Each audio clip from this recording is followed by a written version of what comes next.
On est vraiment ravis de reprendre nos cycles de débats et rencontres. Ce soir, donc, avec Wassila Temzali et Saneh Benachour. Merci beaucoup, Beya, pour cette introduction et pour avoir eu l'idée de cette rencontre. Bienvenue au 32 bis. Juste un petit mot avant de laisser la parole à Beya qui va introduire cette discussion.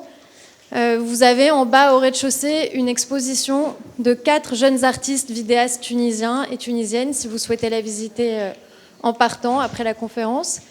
Et en janvier, donc on va faire une petite pause jusqu'au 19 janvier, où on inaugurera une grande exposition qui s'appelle Le Cheveu de Mouaïa. Et j'espère vous retrouver à cette date-là avec une vingtaine d'artistes tunisiens et internationaux sous le commissariat de Nadine Attala, qui est une historienne de l'art et commissaire d'exposition franco-égyptienne. Voilà, merci beaucoup et je laisse la parole à Beya. Bravo. Merci Camille. Tout d'abord, bonsoir à tous. J'aimerais vraiment remercier le 32 bis et Camille Lévy-Sarfati de nous avoir ouvert leurs portes et d'avoir accepté d'accueillir cet échange. Je suis donc Beya Othmani, je suis une amie du 32 bis et aussi une amie à Wassila Temzali. Et c'est un honneur pour moi aujourd'hui d'inaugurer cette conférence en l'occasion du lancement du livre « La tristesse est un mur entre deux jardins » et de vous présenter nos deux interlocutrices, toutes deux figures majeures du féminisme en Afrique du Nord, professeure Saneh Benachour, professeure de droit public, cofondatrice de l'Association tunisienne des femmes démocrates, féministe et militante des droits de l'homme, fondatrice et présidente de l'association Beiti pour les femmes sans domicile, et Wassila Temzali, auteure algérienne, avocate et féministe. Elle a été directrice à l'UNESCO du programme pour le droit des femmes. Elle est la fondatrice du lieu d'art contemporain Les Ateliers Sauvages à Alger, auteur de En attendant Omar Gatlato, Abzim, Une femme en colère, Une éducation algérienne. Elle co-signe l'année dernière avec Michel Perrault, exactement, La tristesse est un mur entre deux jardins, Algérie, France, féminisme. Donc, paru aux éditions Odile Jacob, le livre est un échange entre Temzali et l'historienne française Michel Perrault, et porte sur les sujets qui traversent le débat intellectuel actuel, notamment la relation France-Algérie, la mémoire et l'histoire, la domination masculine, le féminisme et les vifs débats qui l'animent autour des questions du féminisme décolonial, de l'intersectionnalité et de l'universel. Donc, Wassila Temzali, Saneh Benachour, merci beaucoup d'avoir initié l'idée de ce moment de partage collectif et de réflexion. Et merci encore une fois de nous honorer de votre présence au 32 bis. Merci.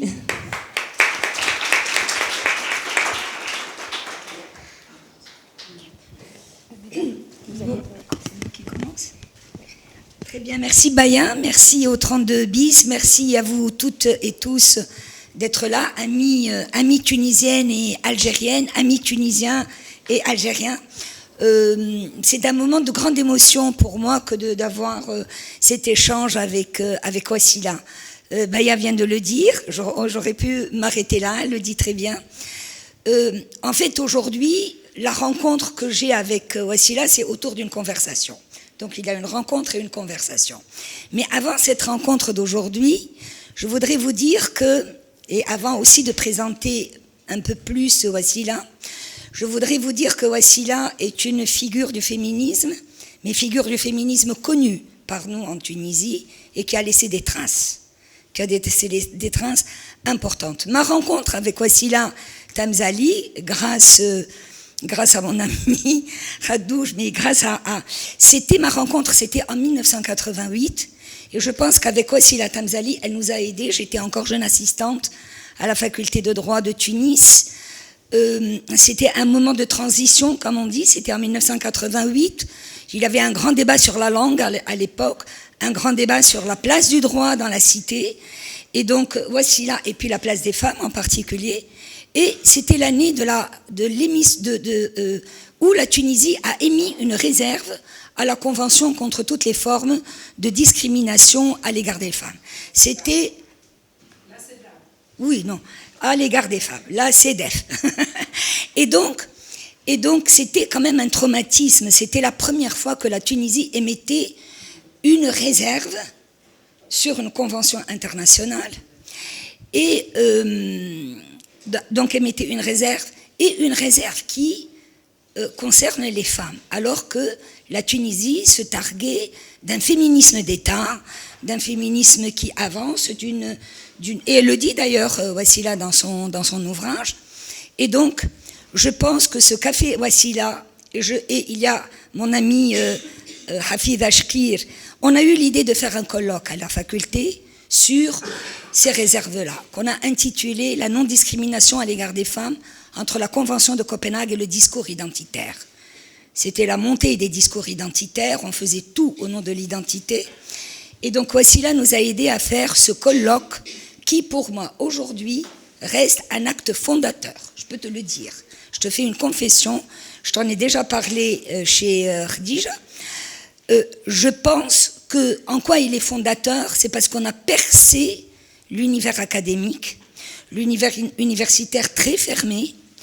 Le féminisme l'a percé, grâce à toi. Non seulement le féminisme, mais le féminisme international, le féminisme arabe. Pour moi, il y avait des noms, des personnalités que je voyais pour la première fois. Pourquoi ? Parce que Wassila a mis toute son autorité de l'UNESCO. Elle a été chargée du programme pour l'égalité entre les hommes et les femmes à l'UNESCO et elle y a mis tout son poids avec le centre de publication universitaire de la faculté de droit de Tunis. L'initiative, elle est venue de nous, jeunes, Hafida et moi, et on a trouvé auprès de Wassila Tamzali une oreille plus qu'attentive, une complicité. Je parlerai après de l'anecdote. La deuxième, je pense, action et rencontre extrêmement importante avec Wassila, et moi, c'est en tout cas ma perception des choses. Je ne dis pas la vérité, je vous parle de ma perception. C'est ma subjectivité, voilà comment je vois les choses. Et tout à l'heure, on parlera des subjectivités ensemble. Donc, c'est ma subjectivité. Je pense que sans Wassila, on n'aurait pas fait le collectif 95 Maghreb Égalité. Je pense qu'on a été sommés par elle, je me souviens très bien. Elle était debout entre une porte et un couloir. Elle a dit, voilà les filles, en 95, il va y avoir un sommet international, c'est à Pékin, sur la question des femmes, le comité des droits des femmes, j'imagine. Qu'est-ce que vous faites? Qu'est-ce que vous allez faire? Tout le monde est en train de se regrouper. Comment faire? Il faut vous regrouper pour y aller, pour être une voix entendue face à toutes les autres qui se sont regroupées, les associations féministes, femmes sous loi musulmane. Et donc nous, les Maghrébines, elle a aidé les Maghrébines à avoir une voix. Et donc pour nous, honnêtement, c'est comme ça que je le vois. Elle sait très bien que je lui serai reconnaissante toute ma vie de cette belle chose qui est le collectif 95 Maghreb Égalité. Et la troisième, c'est pour l'Algérie, au moment des événements, comme on dit, où personne ne mettait les pieds en Algérie, personne. On était pratiquement dans la rue, il n'y avait personne. Donc on a quitté la Tunisie, on est venu du Maroc, de Tunisie, en solidarité avec les féministes algériennes qui, à ce moment-là, avaient un grand débat sur le code de l'infamie, comme elle l'appelait, le code de la famille, puisqu'il était question de faire des réformes. Donc voilà la rencontre, je pense qu'elle donne de la subjectivité et de l'émotion. On sait très bien que pour nous, c'est des choses importantes qui nous placent, qui nous donnent des ancrages, qui nous donnent des parcours qui sont extrêmement importants pour bâtir des choses. On n'est pas que des universitaires, même si c'est très important pour les femmes d'être des intellectuels et des universitaires reconnus comme tels, comme étant des universitaires et des académiques ou des intellectuels. Et donc voilà, je tenais à dire que Wassila, donc, avec ce parcours qu'elle a et ce qu'elle représente pour nous ici, je pense que pour beaucoup de mes copines ici, on a le même regard, la même relation à Wassila. En tout cas, ce que je veux dire, vous l'avez présenté, Baya, vous avez présenté les écrits de Wassila, donc Wassila était une intellectuelle. Elle est féministe, engagée, mais c'est une grande intellectuelle. Intellectuelle, elle a derrière elle énormément d'ouvrages. Il y en a même certains qu'elle a écrits, qu'elle a oubliés, mais qui un jour paraîtront probablement. J'espère qu'elle pourra publier, diffuser davantage. Et donc, tu as nommé déjà, en attendant Omar Gatletou, qui va connaître une nouvelle publication, Éducation algérienne, que j'ai eu aussi le plaisir et l'amitié, tu m'avais demandé à l'époque, c'est moi qui l'ai présenté ici à Tunis, chez Lotfi El-Hafi. Éducation algérienne, je disais, mais également une femme en colère. Et tout à l'heure, peut-être, je vais lui poser une femme libre. Comment tu nous écris ou tu nous parleras tout à l'heure de Wassila Tamzali, une femme libre. Donc voilà, pour Wassila, Wassila a eu de grandes responsabilités internationales. Elle est donc intellectuelle, écrivaine, comme on dit ici, mais intellectuelle, parce qu'elle produit de la pensée. Elle est engagée, elle est complice, elle est très ancrée au Maghreb, à son Algérie, mais à la Tunisie et au Maroc. Elle est artiste, elle aime l'art, au point qu'elle a initié un espace à Alger qui s'appelle les ateliers sauvages, où elle reçoit toutes les initiatives les plus subversives, probablement, telles que je la connais. Donc voilà, Wassila et tout ça. Et pour moi, c'est une émotion que je voulais partager avec vous. C'est plus qu'une amitié, c'est plus qu'un parcours. Donc vous pouvez imaginer la charge qu'il y a quand je suis en face de Wassila. Alors, je ne veux pas trop parler, mais je suis obligée de présenter un peu l'ouvrage. Je pense que vous ne l'avez pas lu tous, que vous ne l'avez pas eu entre les mains, malheureusement. Et encore une fois, peut-être qu'un jour, il faut qu'on parle des problèmes de l'édition et de la circulation de la pensée avec les contrées du Sud, avec les pays du Sud. Heureusement qu'il y a Internet maintenant, qu'il y a énormément de choses qui nous sont accessibles. Mais voilà. Donc, permettez-moi, je vais vous dire, on lit, et je pense qu'on lit cet ouvrage entre Wassila Tamzali, cette conversation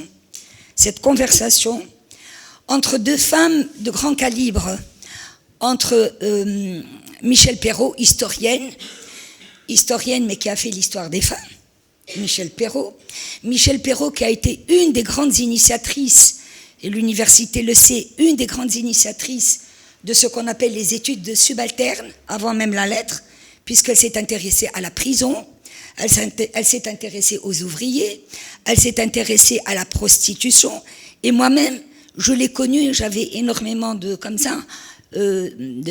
sharaf, comme on dit en arabe, j'avais envie de tout lire d'elle, parce que effectivement j'ai découvert avec elle, mais grâce à mes amies historiennes qui écrivent énormément aussi en Tunisie, un peu dans le sillage de Michel Foucault, donc qui ont dévoilé un certain nombre de choses, donc les invisibles. Donc elle a toujours travaillé sur les personnes invisibles, les femmes, ou invisibiliser comme on dit aujourd'hui. Invisibiliser les femmes, mais tous les groupes minorés, donc les vulnérables, les prostituées, les ouvriers, les condamnés, etc. Donc elle a une somme énorme de travaux, Michel Perrault, et ça me fait d'autant plus plaisir qu'elle ait eu ce débat avec Wassila, qu'elle est également une féministe, donc elle a fait son travail sur l'histoire des femmes, mais aussi elle a eu des positions intéressantes pour nous dans cet échange. C'est une femme qui a récusé le colonialisme, qui a récusé la torture en son temps, qui a pris des positions assez innovantes à l'époque. Mais vous allez voir que malgré cette convergence d'idées, disons, et qu'on peut trouver à partir des lectures, vous allez voir qu'il y a quand même des différents. Je ne sais pas ce que tu en penses, il y a quand même des postures différentes devant les thématiques que vous avez. Alors, voici là. Si tu permets, je suis désolée, je crois que j'ai pris beaucoup de temps. Dites-moi, et puis tu m'interromps si tu as envie. Il faut pas me laisser. Donc, alors cette rencontre avec toi, Wassila Tamzali, a lieu autour de ton dernier ouvrage, La tristesse est un mur entre deux jardins, Algérie, France et féminisme, fruit d'une conversation de plus d'une année entre toi et Michel Perrault. L'ouvrage est écrit dans le genre épistolaire de la correspondance à deux voix. En polyphonie, j'ai écrit la première fois, mais que j'ai corrigé. Je l'ai corrigé en écrivant au mieux en parcours de reconnaissance, et non pas en polyphonie qui donne de la mélodie. Il y a de temps en temps, il n'y a pas toujours de la mélodie, il y a parfois de la dissonance, et c'est très bien, c'est ce qu'elles recherchent toutes les deux. À un moment où, en raison du confinement et de la crise sanitaire, le temps semblait suspendu. Si cette circonstance traumatique n'explique pas la rencontre entre vous deux, intellectuels et féministes, engagés, n'explique pas la rencontre, qu'a priori tout rapproche, mais que également tout distant par des rives de l'histoire, elle laisse entendre par contraste le bruissement des mémoires blessées et de la quête à toutes les deux de trouver une sortie à un drame qui tourne en boucle, tu écris Wassila. Entre l'Algérie et la France, les murs de la colonisation, de la guerre de libération, de la décolonisation, de l'immigration sont là. Comment les faire tomber? Il ne s'agit évidemment, pour toi, ni de résilience que tu récuses, ni de tourner la page que tu récuses également. La question est plus intempestive, dis-tu, plus radicale. Comment passer du traumatisme à l'histoire? Comment séparer l'histoire et la mémoire douloureuse ou glorifiante? Comment dégager le présent de l'emprise de ces fantômes? Comment, en d'autres termes, sortir du trop de mémoire ici et du trop d'oubli ailleurs dont parle Paul Ricoeur? Interrogation que Michel Perrault partage en soulignant que la mémoire n'est pas l'histoire, tout en admettant que sa subjectivité fait son tri, mais aussi sa fragilité, et que le pari pour vous deux est, pour reprendre Michel Foucault, plusieurs fois cité dans l'ouvrage, d'être capable de penser contre soi. Oui, penser contre soi, dis-tu. Déconstruire, déconstruire, travail auquel tu te livres, vous vous livrez toutes les deux. Michel Perrault, qui considère que tu es avocate, à chaque fois elle te dit avocate, et l'historienne, pour désamorcer les pièges du récit binaire et sortir les mots de leur évidence. L'on comprend pourquoi, dans ce télescopage entre le passé et présent, l'une et l'autre, vous revenez à la question cruciale de la langue. Des langues faut-il corriger et non pas de la langue? Le français, d'abord. À jamais la langue du colonisateur, tout comme le français, la langue de l'État français jacobin, acharné à détruire les langues régionales. Mais aussi pour nous, pour Kateb Yassine, butin de guerre, depuis Kateb Yassine, mais aussi l'arabe oublié, perdu ou arraché, auquel toi, Wassila, tu as mal. L'arabe officiel, qui s'est imposé à l'indépendance comme la langue exclusive dans le déni des autres langues. L'arabe sacré, de la langue de Dieu, qui a souvent écrasé la langue du jeu, selon la belle formule de Mohamed Qassimi. Mais aussi l'arabe parlé, tu arrives à cet arabe parlé des Algériens et des Algériennes, auxquels tu dis que le Hirak a rendu la parole. J'en sors, Wassila, avec l'idée, tant pour l'arabe parlé que pour le français ou toute autre langue, dont témoignent encore les œuvres allant de Amrouche, de Kateb Yassine, passant par Essa Djabar jusqu'à aujourd'hui Kamel Daoud, ou même Yasmina Khadra, qu'il est moins question pour toi de littérature ou de recherche lexicale que d'une prise de parole plurielle, subjective et subversive qui parle des corps meurtris, fabrique des traces contre ce qui a été effacé, crée des généalogies réparatrices, écris-tu. J'ai perdu la langue de mon pays, dit Wassila. Le français me sert de langue maternelle et de langue étrangère. Extraordinaire, cette phrase que je retiendrai et que je placerai toute ma vie pour toute personne qui viendra me faire une critique de pourquoi tu parles cette langue.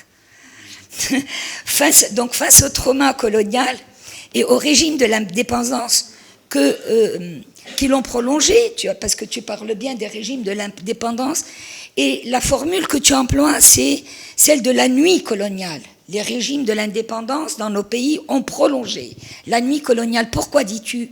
Parce qu'ils ne se sont pas occupés du chantier, du bouleversement pour bouleverser ce qui a été légué comme discrimination, comme oblitération, comme oubli, etc.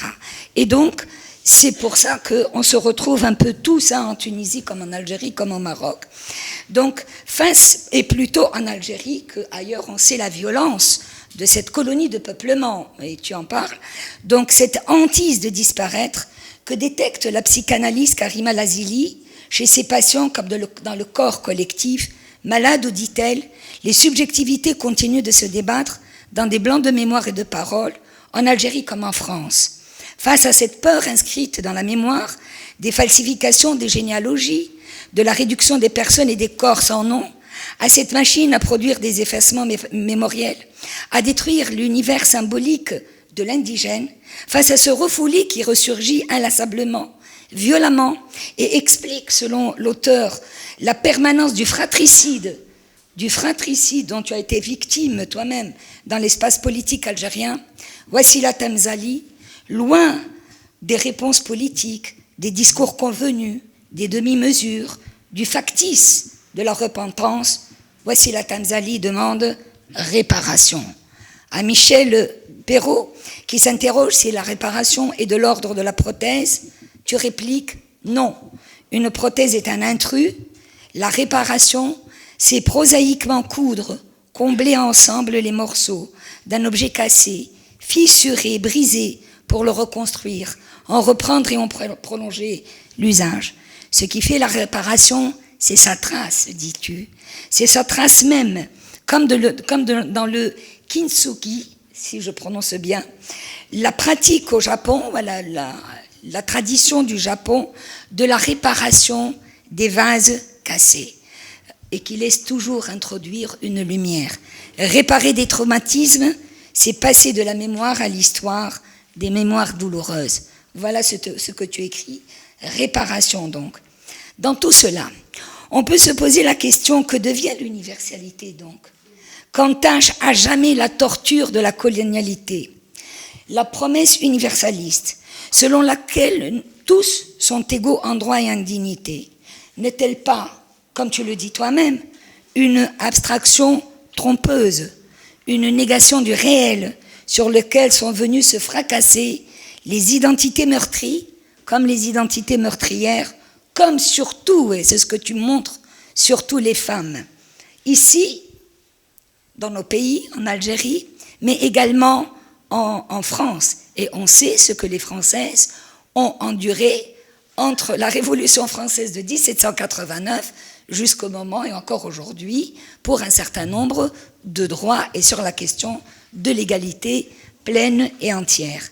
Donc, tu te poses la question, pourquoi les mouvements féministes? Tu le poses en réalité à Michel Perrault, et c'est très très bien. Parce qu'en général, c'est une question qu'on nous pose à nous. Et toi, tu as inversé la vapeur. En posant la question à Michel Perrault, en lui disant pourquoi les mouvements féministes, ou le mouvement féministe à l'époque, s'est-il alors réclamé de l'universalité qui les avait ignorés? Et on peut s'appliquer à nous cette interrogation. Pourquoi nous, féministes du Maghreb, avec toi, Wassila, pourquoi nous nous sommes réclamés de l'universalité, alors même qu'on sait que cette universalité s'est détournée de nous et nous a ignorés, puisque aujourd'hui encore, on a les codes du statut personnel, les inégalités de l'héritage, et c'est pas la peine de faire un topo sur la situation. Donc, pour toi, et ça c'est très intéressant ce que tu dis, c'est plus qu'intéressant, pour toi c'est une question cruciale, à laquelle nous sommes interpellés, on est sommés de répondre à cette question à chaque fois. Question cruciale, dis-tu, Wassila, car tu sais que jamais, et là je cite, jamais la fissure ne se referme complètement. On n'a pas d'illusion sur l'universalité. On sait que la fissure est là, mais elle va laisser rentrer ce petit bout de lumière. Jamais la fissure ne se referme complètement et on sait que toutes les questions auxquelles nous touchons parlent d'une certaine manière de l'universel. Pas de façon axiomatique, frontale, mais périphérique. Je comprends, dis-tu, le féminisme comme le précipité de chacune de nos pensées, réflexions, expériences. L'universalité et le féminisme, un agrégat moléculaire. Alors l'universalisme, donc du coup, est-il alors un butin de guerre? Comme la langue, pour Khatab Yassine, la langue française, qui a été un butin de guerre. Et ça veut dire quoi, butin de guerre? Il n'y a pas que l'instrumentalisation, il y a le détournement de cette chose. Si la langue française est la langue de Khatab Yassine, la langue de Khatab Yassine n'est pas la langue française. C'est une autre langue qu'il a inventée, c'est autre chose, parce qu'il a détourné justement de ce qu'elle se donnait à voir. C'est la même chose, j'imagine, pour nous, et pour moi c'est lumineux. Je te lis et je me dis, ah, heureusement, elle a écrit, tiens, j'ai réponse à ma question, c'est foisonnant. Donc, l'universalisme est-il alors un butin de guerre? Oui, sans aucun doute, comme tu l'expliques pour nous, pour notre féminisme maghrébin. Tu écris, nous étions laïcs et universalistes, en prenant bien soin de ne pas être identifiés à l'ancien colonisateur.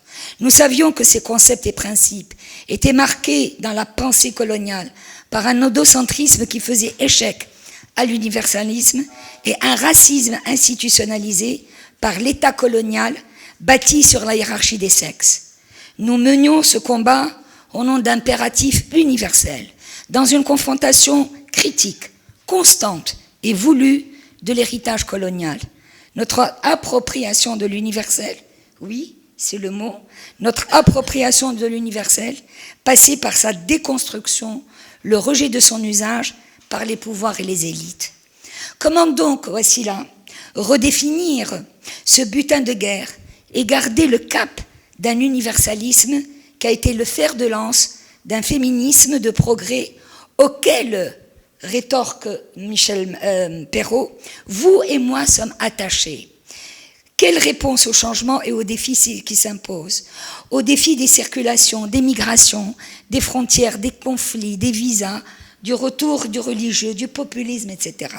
Défis qui ont multiplié les différences, les séparatismes. Quelle place donc aux différences? Non, corriges-tu. Quelle place à l'altérité? Non pas à la différence.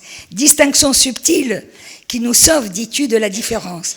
Mais, Michel Perrault te pose la question, peut-on reconnaître l'autre sans le comparer, sans le classer, l'idéaliser ou le diminuer, sans le jugement de valeur sournoisement tapi dans les flancs de la différence? Oui, réponds-tu, car la posture différentielle conduit soit et l'autre, à deux solitudes. L'altérité conduit à rencontrer l'autre. Comme vous, ces dernières années, tu ajoutes, je me trouve confrontée à un monde où sont remises en cause et en question des idées, des certitudes que je croyais acquises, de nouvelles expressions du féminisme, plus radicales, iconoclastes, le spectacle de drames personnels et collectifs du colonialisme, la radicalisation identitaire de tout horizon, et au cœur du féminisme, la grande affaire du genre qui a poussé à ses limites et qui annonce pratiquement la disparition du sujet féminin. Parmi ces confrontations, on sait que parmi la plus grande de tes confrontations, c'est celle de l'islam politique. Pas l'islam de tes parents ni l'islam de tes grands-parents. L'islam politique qui n'échappe pas aux dominations masculines, érige l'infériorisation des femmes et la pudeur en rempart, excuse-moi, je ne veux pas te gêner, mais qui me ramène à ma réalité tunisienne et me ramène à l'article 5 nouveau de la Constitution tunisienne, dans laquelle il est expressément désigné, à contre-courant de toute l'histoire de la Tunisie, que dans la Constitution, les maqasid de la charia, non seulement ils sont là dans l'article 5, mais surtout il y en a un en particulier un, particulièrement dévastateur pour notre cause, c'est celui de la protection de l'honneur et de la pudeur, c'est la protection du arf comme objectif des maqas et des sharia et qui deviennent des objectifs d'État. Des objectifs d'État. Oui, Neklantif, Khalis, si tu es d'accord avec moi.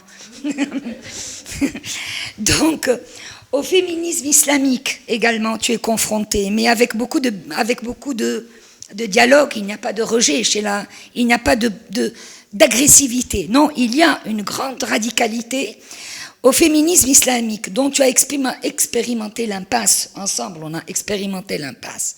Ma conviction, dis-tu, est la nécessité absolue, impérative de la laïcisation des pays arabes et maghrébins.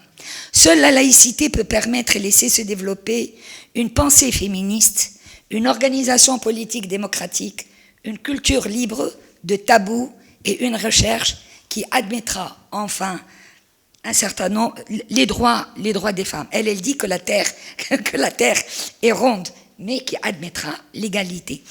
Cette idée est extrêmement intéressante importante en tout cas, parce qu'on va souvent, à travers Wassila et à travers nous-mêmes, ici en Tunisie, sur la question de la laïcité, vous êtes souvent la question du mimétisme. Voilà. La laïcité, après tout, d'où ça vous vient? Vous êtes des mimétiques. Et c'est terrible. Et c'est terrible pour nous qui sommes très engagés sur cette question. Pourquoi? Parce qu'on nous dénie toute histoire. Parce que pour eux, être laïque ou revendiquer la séparation, peu importe, on le définira après avec Wassila, revendiquer la séparation du politique ou du religieux, ou revendiquer la liberté d'expression, c'est nécessairement du mimétisme à la française. Donc on n'a pas d'histoire. On n'a pas d'histoire. On n'a pas de... on est mimétique. Notre rôle est surtout on est mimétique. Donc on n'a pas d'histoire, on n'est pas capable de nous approprier des choses. On est là que dans le mimétisme. Et ça, je pense que c'est très grave. Je vois que mes amis me disent, je crois que j'ai été un peu longue, excuse-moi, mais c'est foisonnant. Je n'ai même pas dit le tiers de ce qu'il y a. Ça, vous pouvez me croire. J'ai même pas dit, parce que tout y est, le voile, MeToo, tout, absolument tout y est. Tout y est. Donc on va la questionner là-dessus. Je pense que je termine juste, puisqu'on a vu sur la laïcité, le féminisme, peut-être la dernière question sur le décolonial, la confrontation.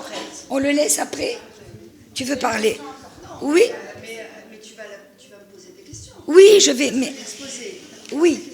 Donc voilà, si tu veux, mais parce qu'il faut bien que les gens connaissent. Alors, donc dans cette confrontation, voici là entre l'islam politique, le patriarcat, enfin tout cela, entre le décolonial, tu dis qu'il y a une troisième voie. Oui, tu dis qu'il y a une troisième voie, qui est la voie de la liberté. Donc je voudrais savoir, au bout de ce travail avec Michel Perrault, au bout de cette conversation, qu'est-ce qui te reste? Qu'est-ce que tu as envie de dire? Qu'est-ce que tu as envie de dire de cette conversation d'abord avec Michel Perrault? Et est-ce que votre projet, dont le titre est, vous avez un titre très révélateur, La tristesse est un mur entre deux jardins, est-ce que vous êtes arrivés toutes les deux à faire tomber le mur, ou au moins à le percer? Et si oui, par quel parcours de reconnaissance l'avez-vous fait toutes les deux? Je pense que pour toi, c'est important, cette reconnaissance entre deux intellectuels,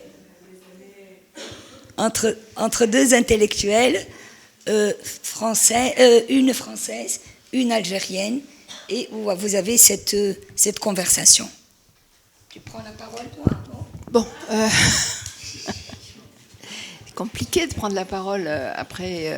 C'est toi, hein, c'est pas moi, toutes ces citations, les unes après les autres.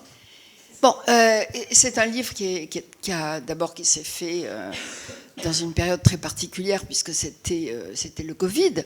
Donc je ne sortais pas, on ne sortait pas. Donc on avait tout le temps d'écrire. Et c'est vrai que tous les sujets ont été abordés.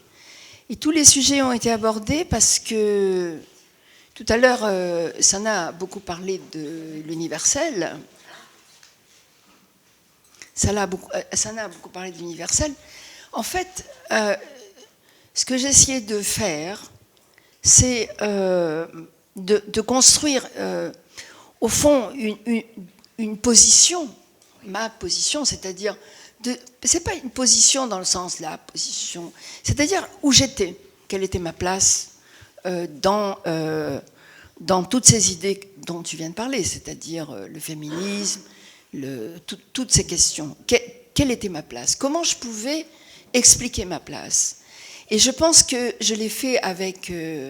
j'ai essayé en tout cas de le faire avec beaucoup de rigueur et une grande vérité, dans la mesure où j'ai refusé à chaque fois que Michel m'entraînait dans des chemins un peu faciles, je dirais, c'est-à-dire celui de la comparaison, par exemple. J'ai toujours refusé de comparer la situation des femmes de notre région avec la position des femmes françaises. Et je sentais toujours chez Michel cette tendance à vouloir arriver dans ce type de discussion. Ça, je l'ai toujours refusé. Je l'ai refusé parce que, d'abord pour moi, ça a été un moment important, dont je n'avais pas saisi complètement d'ailleurs l'importance, puisque j'avais refusé dans un premier mouvement de faire ce livre avec Michel Perrault, parce que je la trouvais trop proche de moi. Et je me disais que ce type de livre devait être basé sur une polémique.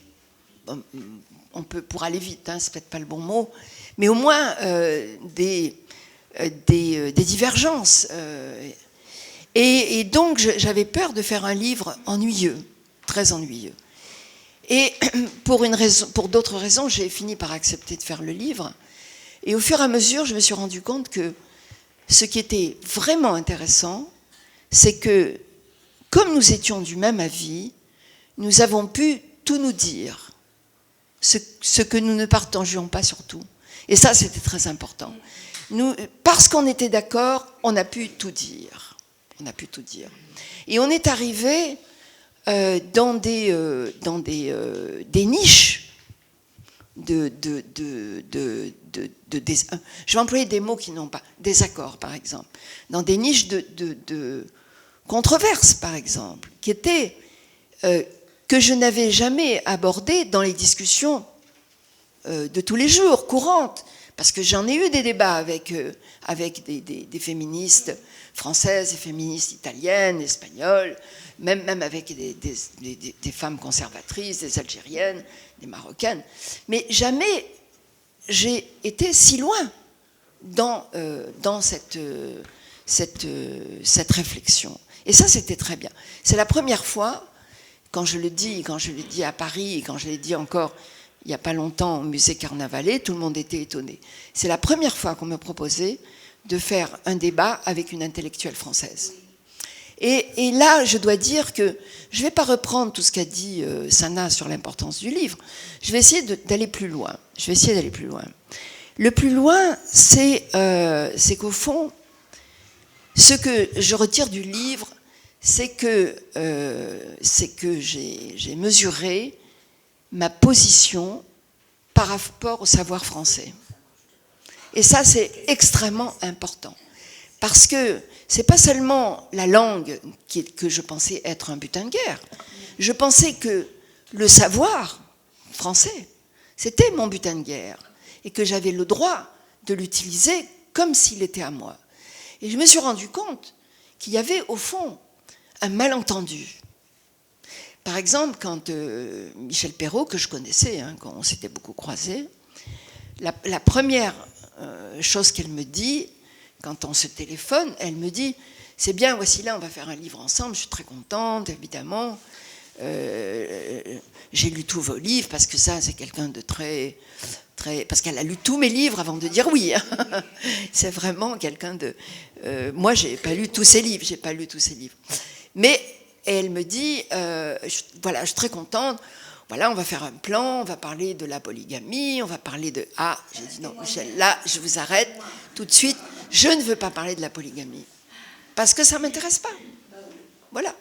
Et si je dois parler avec vous de la polygamie et du tuteur et tout, non, on va en parler, oui, ça va venir dans la conversation, mais ce n'est pas ce que je veux discuter avec vous.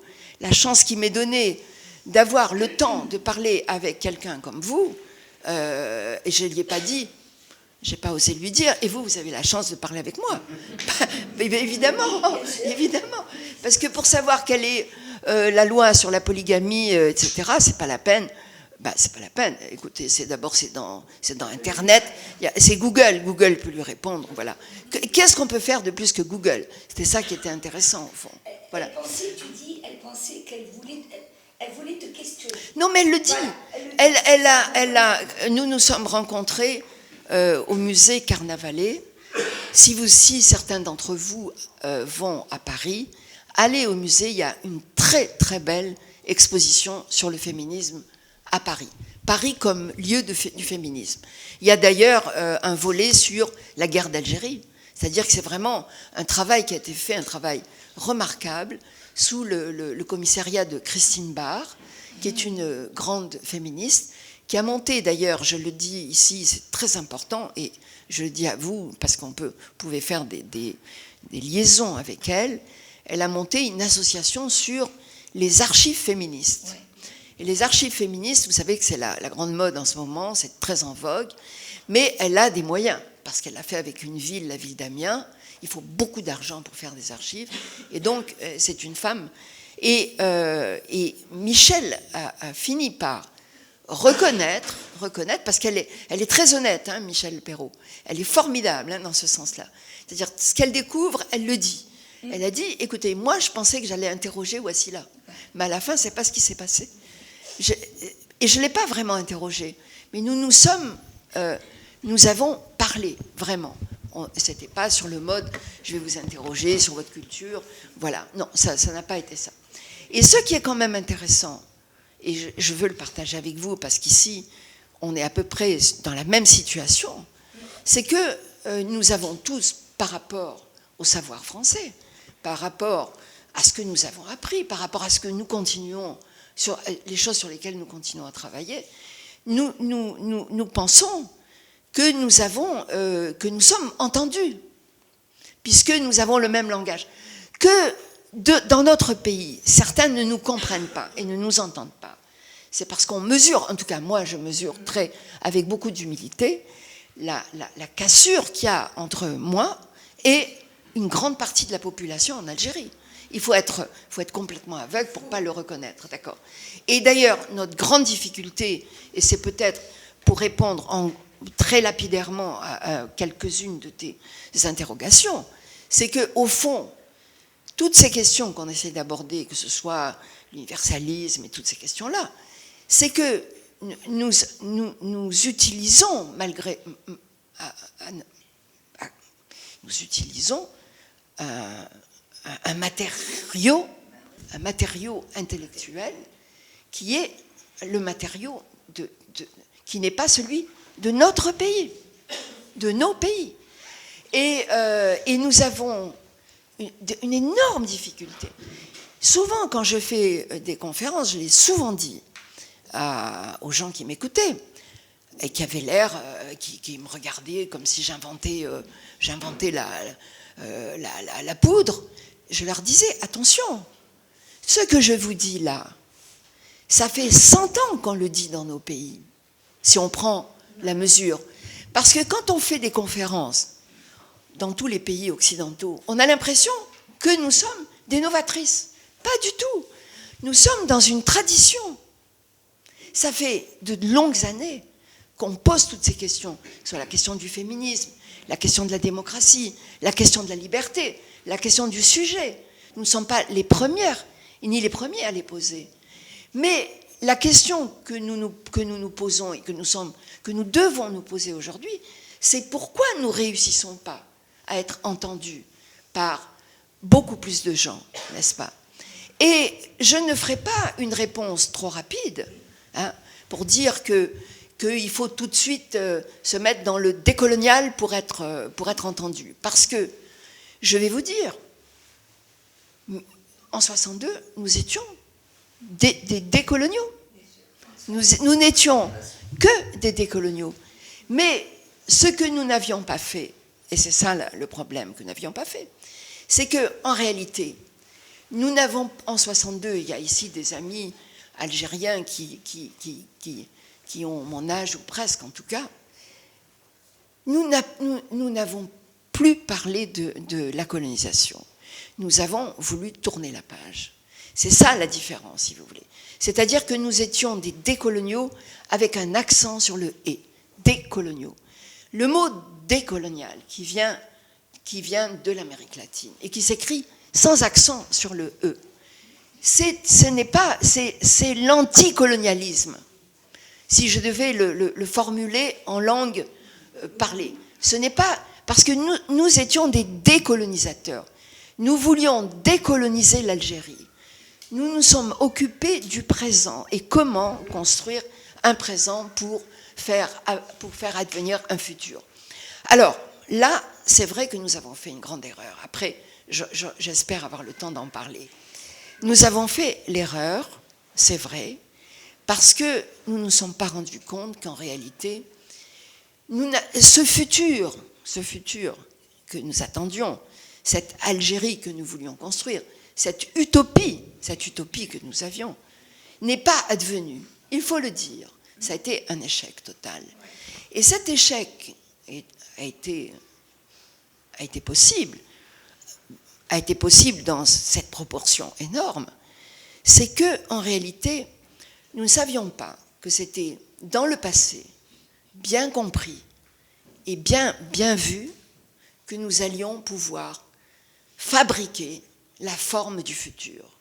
C'est-à-dire que pour avoir un projet d'avenir, là je vais employer des mots même plus simples, ce fameux projet d'avenir qu'on demande aux jeunes, que les jeunes n'ont pas. C'est-à-dire que ce projet d'avenir ne pouvait trouver, je ne dirais pas un projet, je dirais un désir. Le désir d'avenir, pour aller plus précisément au cœur du problème, le désir d'avenir ne pouvait naître, je ne vais pas dire que l'avenir pouvait naître, mais le désir d'avenir ne pouvait naître que des différentes formes du passé. N'est-ce pas? Et le problème de ce passé, c'est que, et surtout pour l'Algérie, c'est patent, c'est même, j'ai l'impression d'enfoncer une porte ouverte. Ce passé, nous l'avons complètement reconstruit par rapport à un manque et par rapport à une blessure. C'est pour ça que je tiens beaucoup à cette histoire de relation entre la France et l'Algérie. C'est pas pour accuser la France, non. C'est pas pour réveiller les morts. C'est pour enterrer les morts. Je ne veux pas réveiller les morts, je veux les enterrer, définitivement. Et pour les enterrer, il faut leur dire ce qui s'est passé, réellement. Vous voyez? C'est comme un enfant qui a été traumatisé, il a besoin de savoir ce qui s'est passé. Et il a besoin de savoir et de s'entendre dire que c'est l'ordre du monde qui a été trahi et de remettre le monde dans son ordre. Ce n'est pas de condamner la France, c'est d'entendre dire, de mettre un nom sur les choses. Vous savez, il y a un film, maintenant je m'occupe beaucoup de cinéma et d'imaginaire parce que je crois que c'est là qu'on trouve souvent les réponses à des questions compliquées. Il y a un film qui s'appelle « En attendant les hirondelles » de Karim Moussaoui. Karim Moussaoui nous fait un film de plusieurs tableaux et tous ces personnages, surtout les hommes d'ailleurs, pas que les hommes d'ailleurs, c'est un film d'hommes, donc voilà, c'est lui qui a décidé. Ce sont des personnages veules, lâches. Et il nous raconte, il y a 5 tableaux, je crois, 5 tableaux, et avec une grande liberté au niveau du scénario, parce qu'il ne nous raconte jamais la fin des histoires, il nous lâche. Il nous fait un tableau, et puis il nous lâche comme ça, il passe à une autre histoire, Et c'est à la fin du film qu'on comprend les choses. Parce qu'à la fin du film, le dernier tableau, c'est encore l'histoire d'un homme lâche, un médecin, très lâche, qui a mis longtemps à se marier, à se prendre une décision, parce qu'il ne voulait pas contrevenir à sa mère, il ne voulait pas... Un falot, voilà. Et on vient le voir chez lui et on lui dit, il y a une femme qui veut te parler. Il y a une femme qui veut te parler. Et cette femme, elle veut lui parler depuis longtemps. Et il finit par aller la voir la veille de son mariage, d'ailleurs. Et il va la voir. Et cette femme, c'est Nadia Kassich, vous connaissez peut-être l'actrice algérienne. Et c'est remarquable, elle fait une prestation remarquable. C'est une femme qui a été violée par les islamistes. Et lui était médecin et il a assisté au viol. Il n'a pas violé, mais il a assisté au viol. Et pendant le viol, il a regardé avec compassion. Et écoutez, tous les mots sont importants. Et elle lui dit, tu vas donner ton nom à mon enfant. Et ça, c'est très important, parce que mettre un nom sur les choses, mettre un nom sur la chose, c'est fondamental. Voyez. Et lui, on ne sait pas s'il va lui donner le nom, parce que Karim nous lance toujours dans des trucs, et puis après il se retire. Mais regardez comme c'est important. C'est-à-dire que toute cette lâcheté de ces hommes qui ont précédé dans toutes les histoires, et là, on sent bien que l'issue, parce que nous sommes dans un cul-de-sac en Algérie, que l'issue possible qui nous est donnée, la chance qui nous est donnée de nous en sortir, c'est de donner un nom à cet enfant. Parce que c'était une guerre civile. Et que même aujourd'hui en Algérie, dire que c'est une guerre civile, on est mal vu quand on dit que c'est une guerre civile. Et ça montre quoi? Ça montre, au fond, la difficulté que nous avons de nous mettre devant le passé et de savoir ce que nous avons vécu. Et il n'y a pas de futur sans vérité du passé. Mais même à titre personnel. Tout à l'heure, tu m'as demandé, je suis une femme libre. Non, je ne suis pas une femme libre. Je suis dans mon passé. Je n'arrive pas à m'en sortir. Vous comprenez? Et c'est ça qui est j'ai pas répondu. Le livre, je l'ai fini. Lisez-le, c'est formidable. Mais on va essayer d'aller plus loin, parce que c'est ça qui est important d'être avec vous, c'est essayer d'aller plus loin. Quant à la question dans le livre, donc la première question, c'est mon rapport avec le savoir français. Je me suis rendu compte qu'au fond, il y avait un grand malentendu. Pourquoi? Parce que ce malentendu venait, au fond, que nous avons été, par mes amis, d'ailleurs j'ai écrit un article qui est sorti dans Libération, et je sais qu'au siège il était placardé, parce que c'était lettre d'Alger à mes amis européennes. C'est-à-dire que avec ces grandes féministes, avec qui, au fond, nous avons pris le risque énorme de nous détacher de notre pays, nous avons pris le risque énorme de la solitude, en les rejoignant dans leur savoir.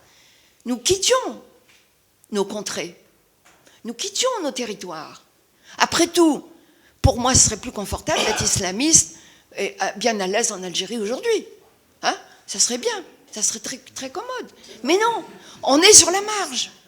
Nous avons été sur la marge, nous avons été dans la marge, nous avons été jusqu'à la marge pour rejoindre ce fameux savoir occidental qui nous a fascinés. Nous avons, évidemment, qui est fascinant d'ailleurs.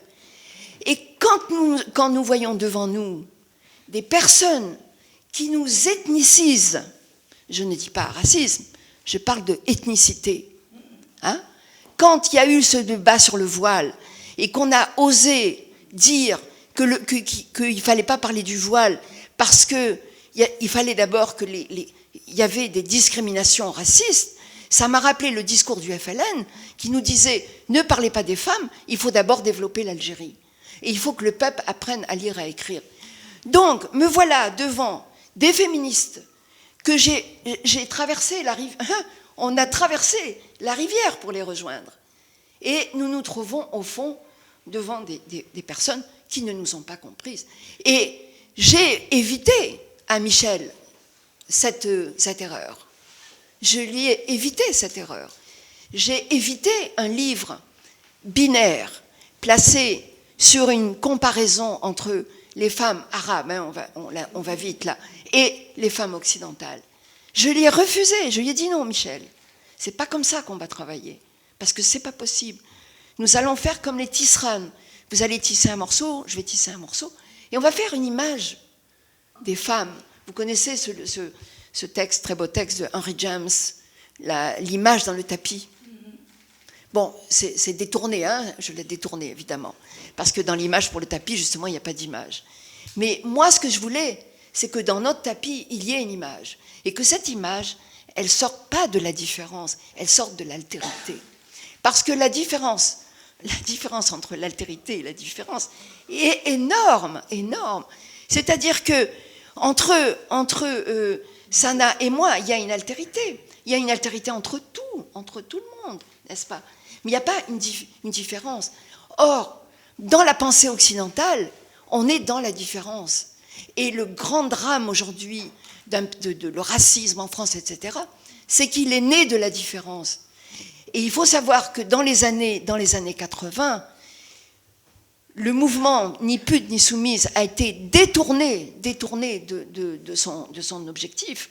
Et il a nourri un discours de la différence. C'est-à-dire, il faut aimer le couscous, il faut aimer le bruit, il faut aimer la différence. Et au lieu de parler à ces jeunes Français, Algériens, Tunisiens, Marocains, en leur disant « exigez votre égalité, puisque vous avez décidé de vivre en France.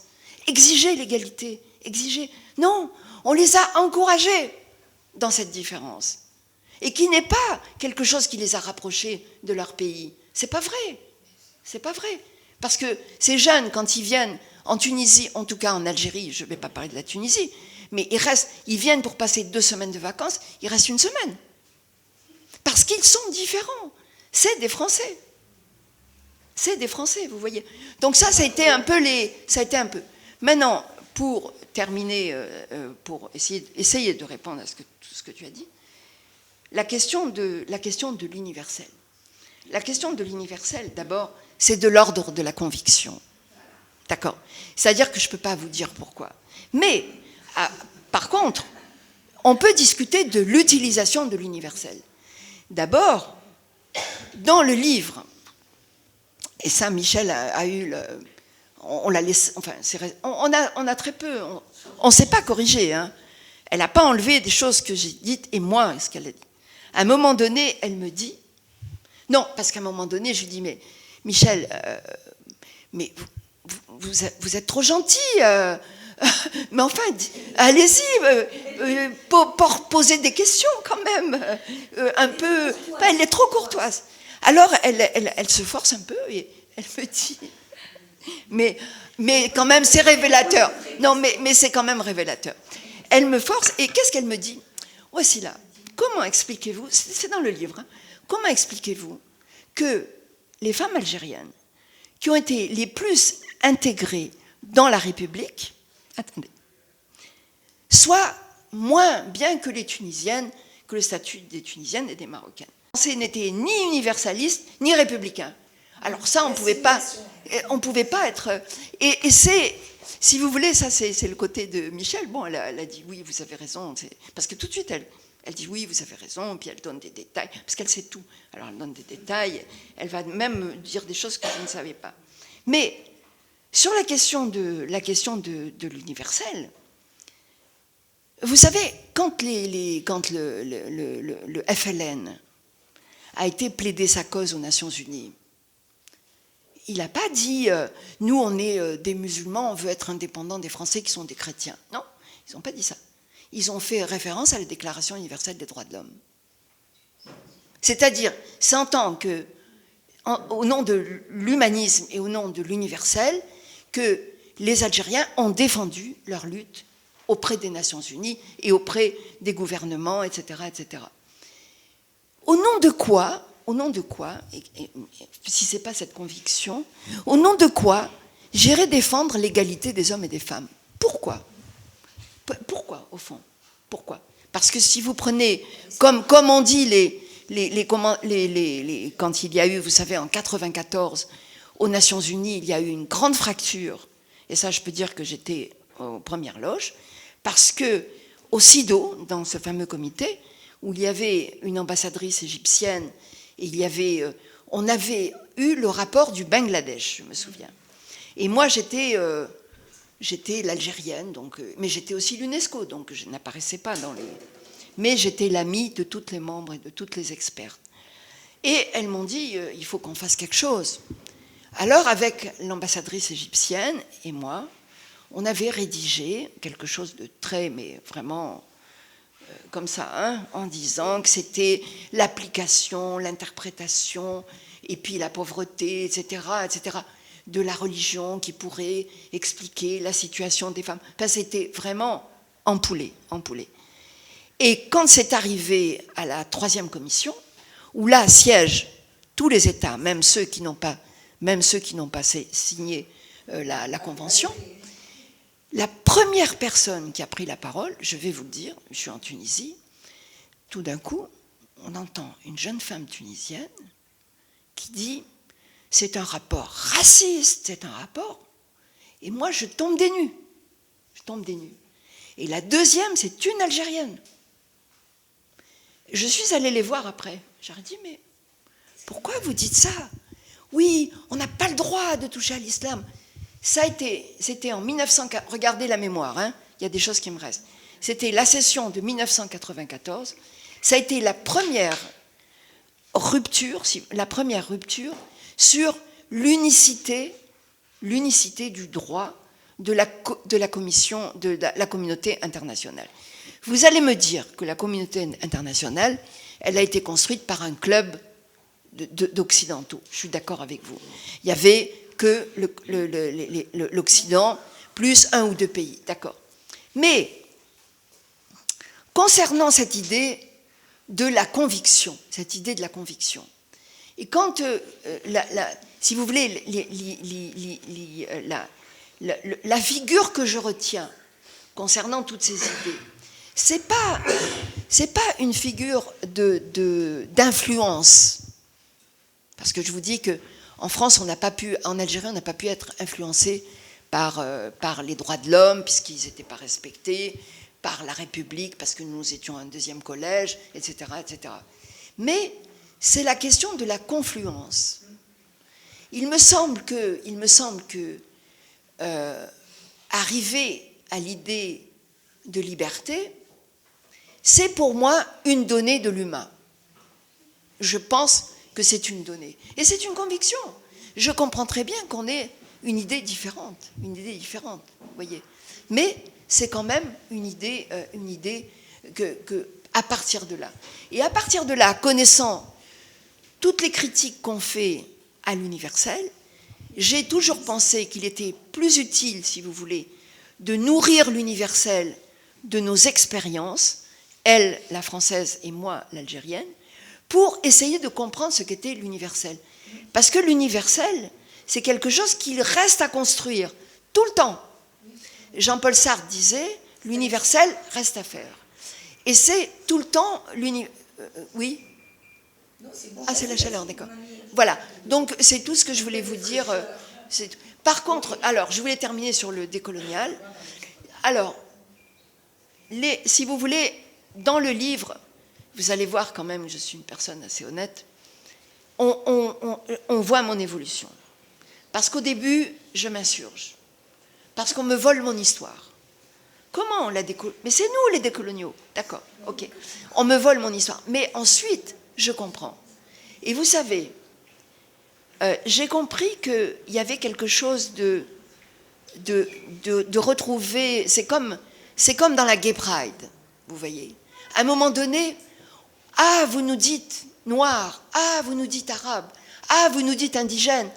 Nous sommes des indigènes de la République.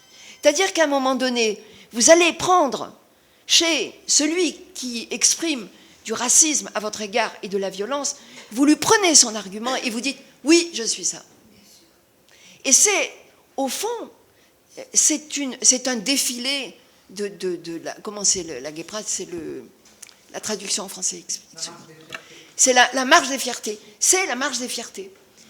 La décolonisation, le décolonial, le racisé et tout ça, parce que si vous étudiez bien ce que ça recouvre, bon, on peut en discuter à l'infini, sur le plan théorique, sur le plan du fond. Mais la chose la plus importante, et qu'il ne faut pas négliger, et qui est fondamentale, c'est que c'est la marche des fiertés. Parce que la chose la plus importante, si vous voulez, c'est que nous sommes là avec des peuples qui ont été humiliés. Et si on n'arrive pas à comprendre cette part, si vous voulez, de notre histoire, on n'arrive pas à comprendre le monde d'aujourd'hui. Voilà. Sur cette question, tu es un peu sévère vis-à-vis de toi, parce qu'effectivement, tu dis, mais pas du tout dans un rejet quelconque, tu dis qu'effectivement, la question décoloniale a été importante au moment des libérations nationales, et voici là, comme beaucoup de gens ici... Oui, c'est pas décolonisation, c'est Frantz Fanon. C'est Frantz Fanon, le père du décolonial. Aujourd'hui, la pensée... Pas vraiment.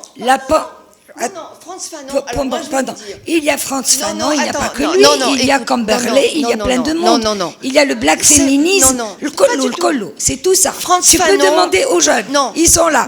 Je connais, j'ai lu. Frantz Fanon, c'est devenu... Non, on va le faire. Mais juste, je termine. Frantz Fanon dit une chose que personne ne veut entendre. Hein. Frantz Fanon dit « Je ne veux pas être l'esclave de l'esclavagisme de mes... » C'est-à-dire qu'il veut tourner la page. Attends, si tu permets. Et quand il écrit sur le noir, il écrit des choses terribles. Si vous ne les avez pas lues, il faut les lire. Mais ça ne veut pas dire qu'il a raison. Aujourd'hui, il avait raison il y a 50 ans. Mais aujourd'hui, on est 50 ans avant. Si on n'arrive pas à se mettre dans son temps, c'est plus la peine de parler. C'est justement ce que je disais, voici là, j'ai dit qu'à ton époque, et donc on va donner...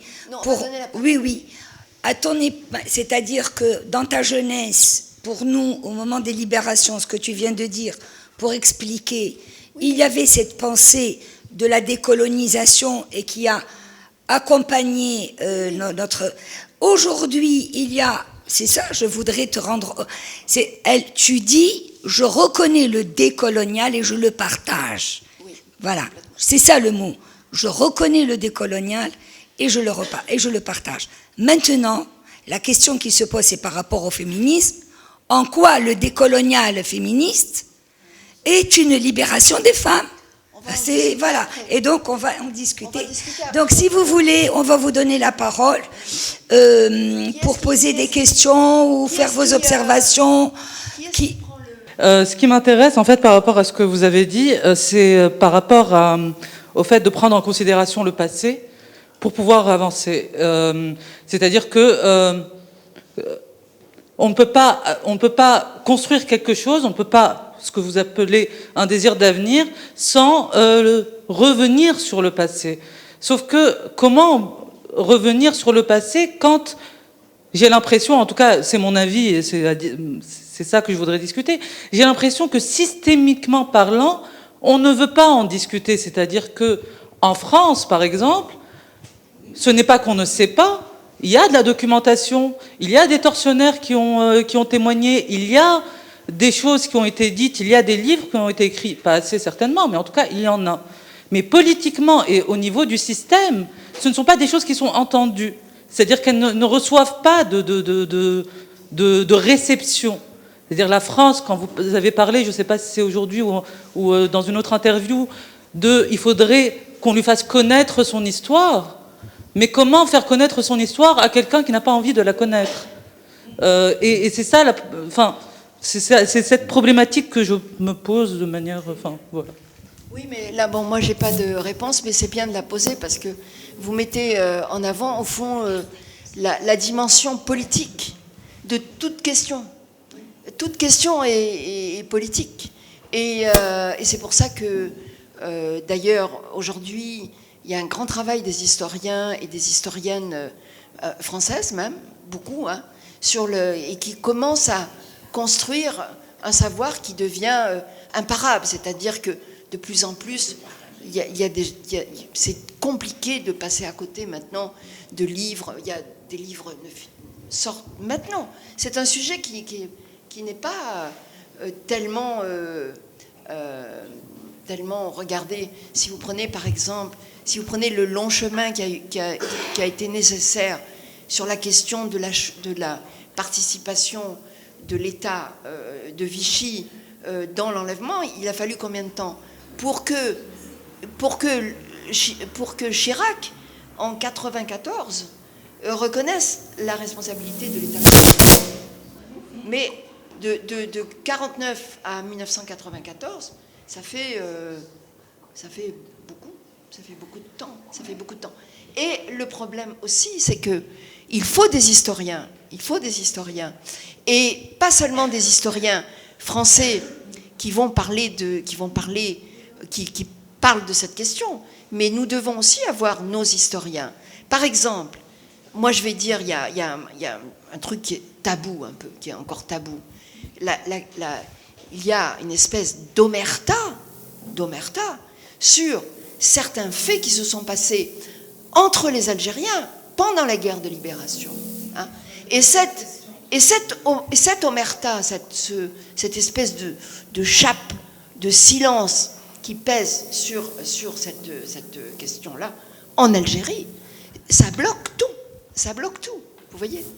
Et ça fait partie du travail, alors là, du travail politique. Il va falloir un grand travail politique. Par exemple, la question des archives, hein, si on prend la question des archives. La question des archives, le pouvoir algérien n'en veut pas. Il n'en veut pas. C'est-à-dire qu'il n'est pas là à demander les archives. Et la France, de temps en temps, avance pour son image, hein, en disant on va donner les archives. En fait, les archives qui sont données, c'est simplement, je crois, les archives des procès qui ont eu lieu, c'est des procès qui ont eu lieu, mais les grandes archives ne vont pas être données. D'abord, le gouvernement, le pouvoir politique algérien ne veut pas des archives, parce que ça va le mettre en question, ça va le mettre en cause. Regardez en Algérie, par exemple, parce qu'on ne peut pas aussi jeter la pierre à la France. Regardez la question des harkis. On n'arrive pas à la traiter. Or, la question des harkis, elle concerne des Algériens, et il faudrait pouvoir la traiter. Donc, nous avons aussi un gros travail à faire.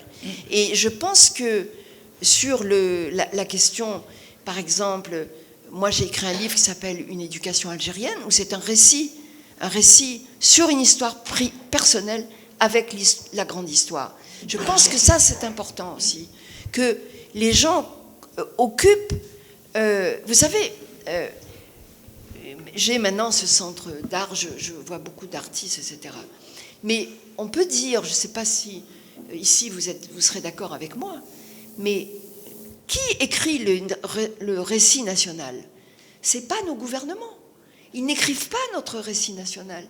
Notre récit national, et c'est un mensonge souvent, c'est que des mensonges. Aujourd'hui, ce sont les artistes, ce sont les écrivains, ce sont les cinéastes qui ramènent des vérités, des parcelles de vérité. C'est des petits livres.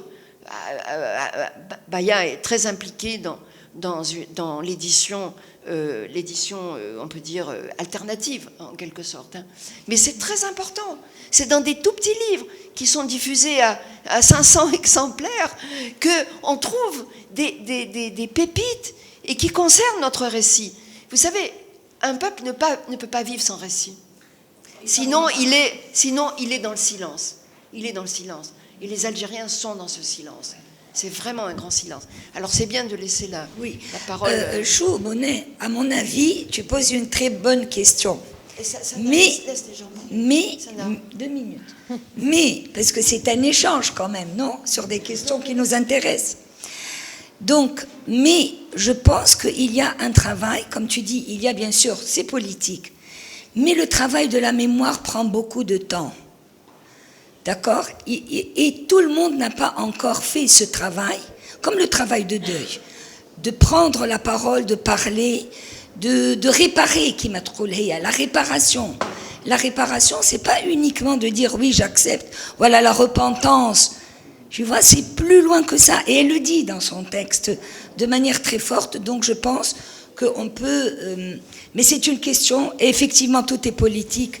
Là, pardon? Il n'y a pas de réponse à ça. Non, il n'y a pas de réponse, mais il y a que... Il faut la poser. Il faut la poser et être justement dans l'interrogation.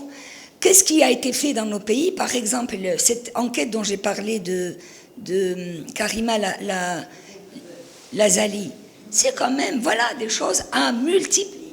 C'est un travail. C'est à multiplier à une échelle. En Algérie, en Tunisie, au Maroc, etc. Là où il y a des mémoires blessées, là où il y a la peur de la disparition, comme elle dit. Donc voilà. Alors, juste, je voulais te rassurer un peu. J'ai une petite question, Wassila. Je reconnais plusieurs chercheuses et militantes pour les droits des femmes en Tunisie dans la salle. Qu'est-ce que vous voudriez leur dire?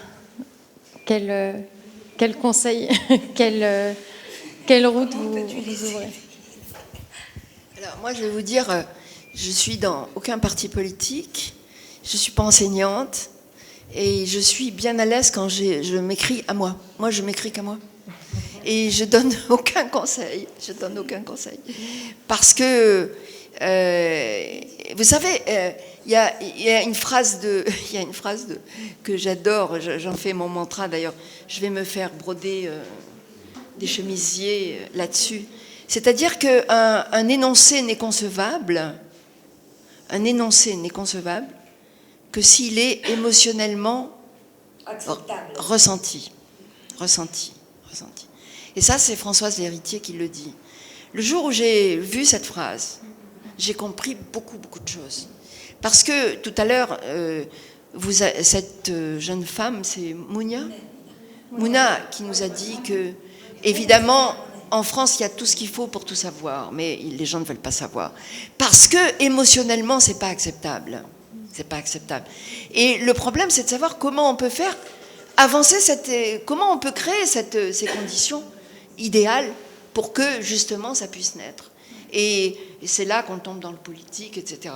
Mais donner des conseils... vous savez, moi, la Tunisie, c'est un pays que j'admire beaucoup. Pour moi, c'est le petit grand pays. Quand les Algériens me disent « Oh, la Tunisie, ce petit pays », c'est un grand pays.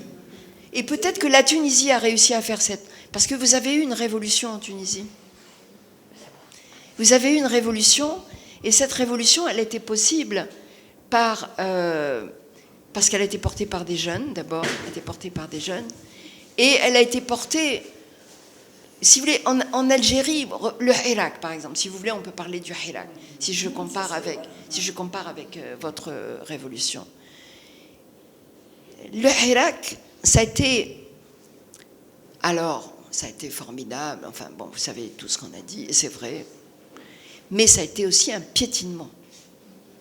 C'est-à-dire qu'on a marché sur place. Pendant 1 an, on a marché sur place. On a piétiné. On n'a pas marché, on a piétiné. Et on n'a jamais cessé.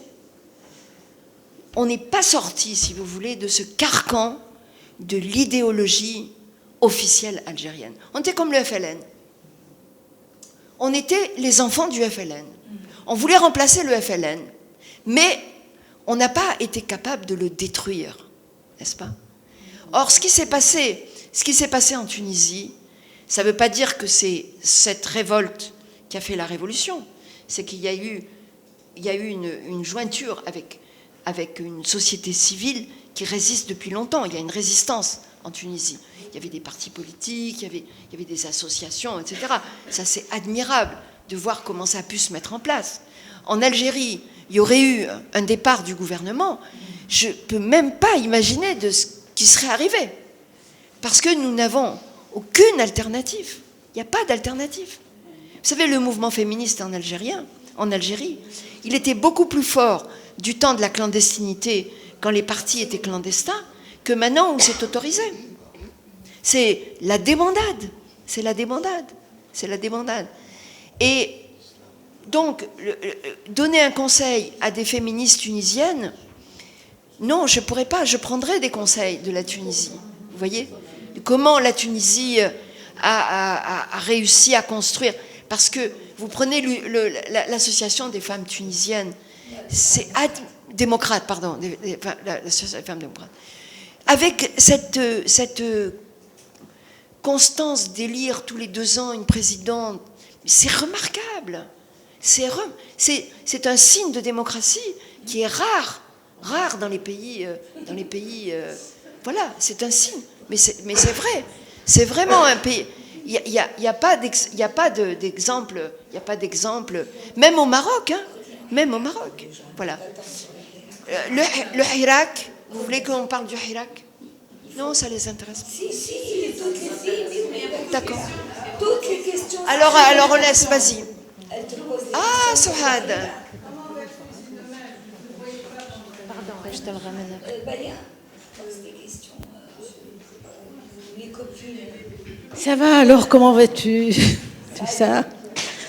Enfin, je suis très contente d'être là et j'ai entendu beaucoup de belles choses. Un très beau débat.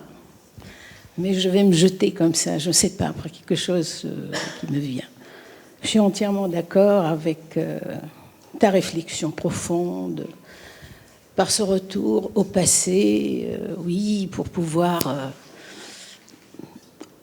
pour la réparation.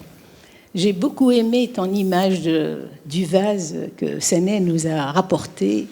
Ce n'est pas la différence, c'est l'altérité, et donc la trace reste, etc.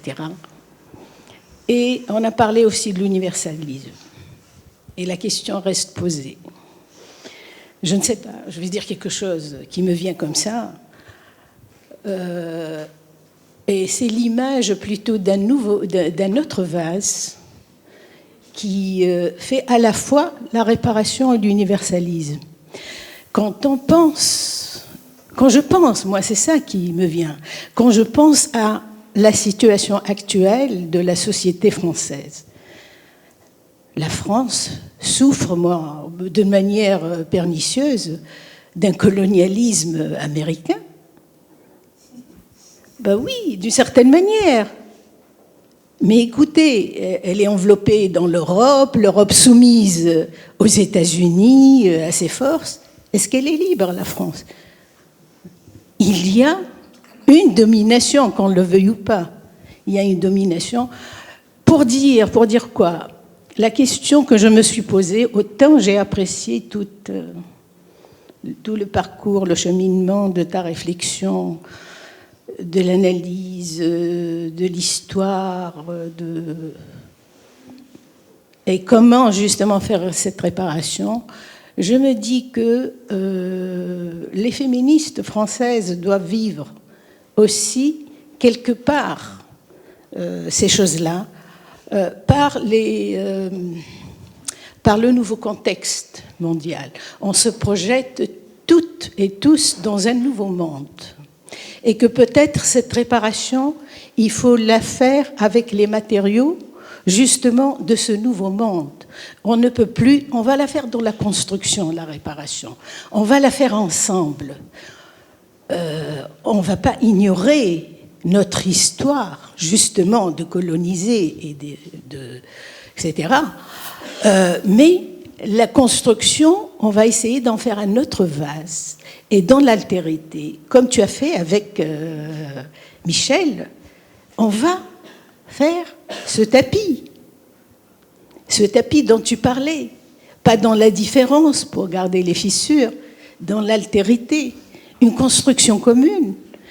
Et c'est dans cette construction, au fur et à mesure, que justement on va se comprendre, qu'il va y avoir peut-être justement des aveux, etc., au lieu d'arrêter le temps et de dire maintenant on ne peut avancer et on ne peut faire la réparation qu'en regardant d'abord dans le passé et toute seule, etc.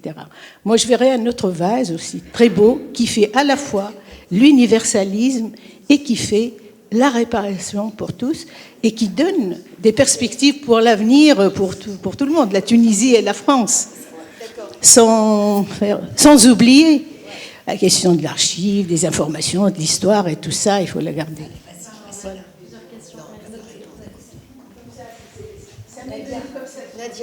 Voilà. Dans le même registre de cette question d'histoire et de mémoire. Et tout à l'heure, Séné, en présentant Wassila, elle a dit que c'est une intellectuelle. Et je pense que c'est la juste définition de Wassila. Elle est féministe, évidemment, elle est beaucoup de choses, mais elle est intellectuelle avant toute chose, parce qu'elle produit des idées. Et son livre est porteur de beaucoup d'idées. Il est truffé d'idées. Et je peux en dire beaucoup, mais il y en a deux qui m'ont vraiment... Parce que c'est un livre il est passionnant dans le sens où il a une grande attente sur le futur. Il pose une grande attente sur le futur. Elle a expliqué tout à l'heure, le projet d'avenir n'a pas été fait, n'a pas été réalisé, et donc ça reste ouvert pour nous. Ce projet, il reste ouvert, et le livre lui-même, il a une grande attente par rapport à ce futur et par rapport à cet avenir. Alors, elle pose deux idées géniales, en disant qu'être hanté par le présent, elle colle au passé, mais en même temps, elle est hantée par le présent, et elle dit, être hanté par le présent, ce serait la dernière phase de la décolonisation. Ça, c'est une idée force. La deuxième, quand elle dit que le ressentiment par rapport à ce passé qui ne passe pas à cause de sa violence, des dégâts qu'il a, etc., de cette histoire qu'on connaît tous et toutes, le ressentiment peut servir la libération, mais faites gaffe parce qu'il peut entraver la liberté. J'aimerais bien écouter encore plus Wassila sur ces deux idées. Tu réponds ? Oui, le problème de l'Algérie, c'est qu'au fond, en 62, on n'a pas été assez intelligent pour comprendre que le grand chantier qu'on avait, c'était pas seulement, comme on disait, décoloniser l'histoire, décoloniser les sciences. Vous vous rappelez toutes ces décolonisations qu'on a portées de colloque en colloque, en Afrique, partout, etc. C'était de se dire comment on va passer de la libération à la liberté. Et ça, on ne l'a pas fait. On ne l'a même pas pensé. Et à l'époque, penser à la liberté, c'était se mettre un peu en retrait de cette espèce de passion de la libération. Parce que c'était une passion. Vous savez, l'Algérie, c'est l'idée emblématique de la décolonisation. On avait une image énorme à porter. Nous étions les champs de la libération, du tiers-monde. On était ça. On avait notre rang à tenir. Et ce narcissisme, parce que c'est une forme de narcissisme collectif, si c'est possible, je ne sais pas si c'est possible, nous étions tellement fiers d'être des Algériens. Nous avions vaincu une des armées les plus puissantes du monde, encore un mensonge de l'histoire, parce qu'en fait nous avions perdu la guerre. C'est les morts qui ont gagné la guerre. Mais on a fait croire, comme nous avons une armée qui est rentrée triomphante, avec des costumes tout neufs et bien repassés, pour prendre le pouvoir, on nous a dit qu'on avait vaincu une des armées les plus puissantes. C'était faux. Ça commence, le mensonge commence. Et ça a été l'erreur de ma génération. Et cette erreur, alors je ne veux pas tout à fait me disculper, mais je l'ai comprise quand, en 1994, j'ai enfin suivi une manifestation pour les femmes en Algérie, parce que je ne voulais plus m'en occuper. J'étais à Paris, je venais à Alger, je faisais du tourisme, j'allais dans le désert, etc. Et un jour que mes nièces allaient défiler parce que le terrorisme islamique a commencé dans les mosquées contre les femmes. On a commencé à tuer, à inciter au crime, à l'assassinat des femmes. Et donc il y avait eu une très grande manifestation qui a été organisée avec une femme que tout le monde connaît ici, qui s'appelait Khalida Messaoudi, qui était une leader rousse assez exceptionnelle, intelligente évidemment. Après, elle a mal tourné, mais ça c'est une autre histoire. C'est une autre histoire. Mais ça a été un moment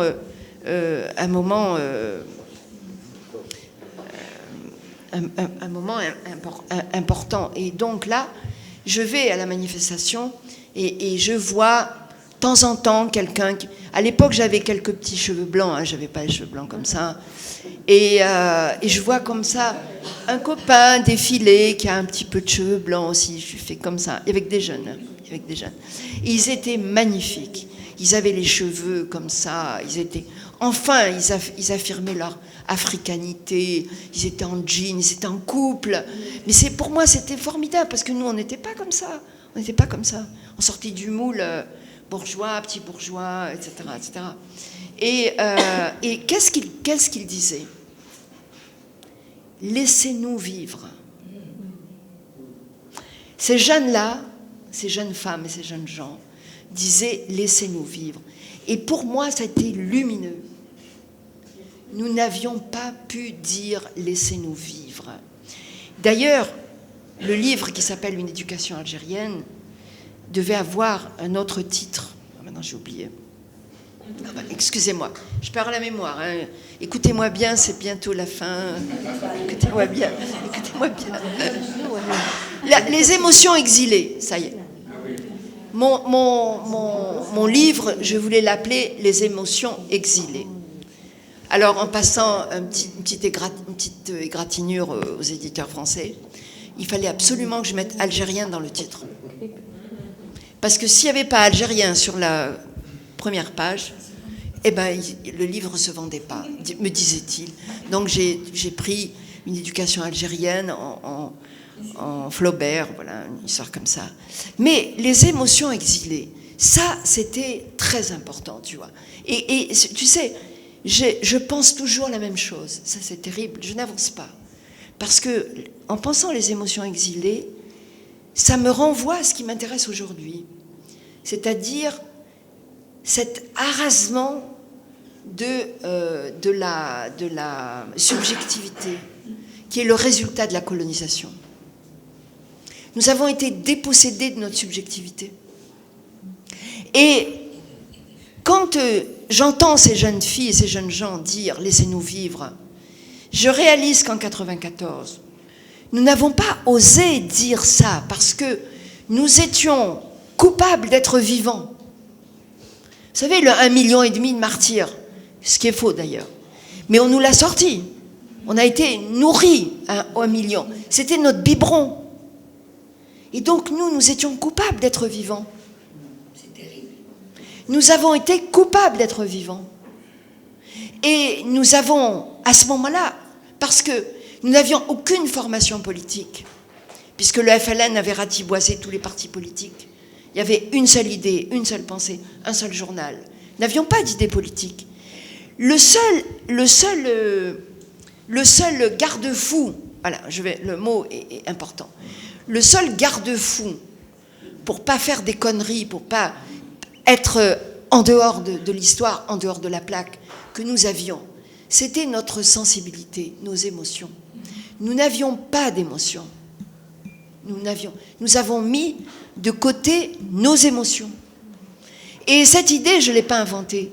C'est un philosophe, le nom est dans le livre d'une éducation, c'est un philosophe polonais qui fait l'analyse des grands drames qui s'est passé à la chute de la dictature, des dictatures soviétiques, par les drames qu'on a eus, par exemple, en Bosnie-Herzégovine, etc.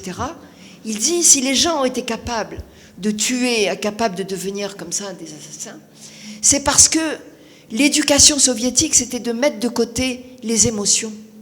Vous voyez ? Et donc cette idée d'émotion qui mène à la liberté, parce que c'est ça au fond l'idée, si tu veux, tu vois. Nous sommes enfermés dans cette idée de libération. Nous n'avons pas pu faire le passage à la liberté. Parce que la liberté, il faut d'abord la porter en soi. On ne peut pas la prendre chez le voisin. C'est pas possible. C'est en soi qu'on la porte, tu vois. Et pour arriver à cette liberté en soi, il faut avoir des émotions, il faut avoir des désirs, il faut avoir une passion, il faut avoir un corps que tu peux utiliser. Toutes ces choses-là, dont on était privé. Par la tradition, par la culture, par la religion, par toutes ces choses-là, tu vois. Et tout ça, ça rentre en jeu. Et à mon âge, maintenant, j'arrive à mettre tout ça ensemble, tu vois, toutes ces choses.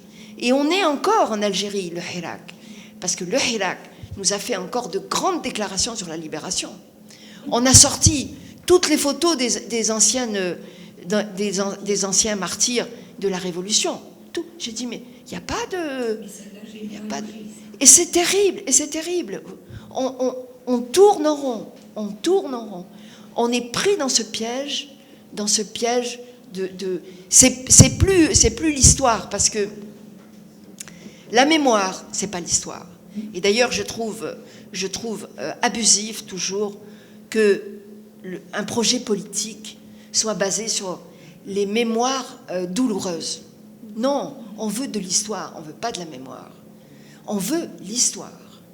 Et le problème, la mémoire, c'est personnel. Laissez-moi m'occuper de ma mémoire. Je travaille sur ma mémoire. Mais vous, l'État, vous vous occupez pas des mémoires, vous occupez de l'histoire. Voilà ce qui s'est passé. Voilà ce qu'il faut dire. Vous comprenez ? Il n'y a pas beaucoup. Alors les gens partent. Vas-y. Non, c'était juste... Il y a 3 questions. Moi, je ne vais pas reposer la question, Sané l'a posée. Moi, je suis obsessionnelle. Je remercie Wassil. On a la chance, quelques-unes et quelques-uns peut-être, d'avoir lu le livre qui est passionnant. Mais moi, je reviens un peu au décolonial. Et comment, entre l'universel, parce que ce que nous avons vécu, en tous les cas, au niveau du mouvement décolonial, s'il y a mouvement, si mouvement il y a, c'est la remise en question de l'universel. Et comment conjuguer ces deux points. Et Sané t'a posé la question, et j'aimerais bien que tu y répondes. Je trouve que c'est important, parce que pour nous, le décolonial, c'est vrai, c'est une fierté de s'imposer, mais en même temps, c'est une remise en question de quelque chose qui nous a construit et qui nous fait avancer. Donc, c'est peut-être la remise en cause des universalistes plutôt que de l'universel.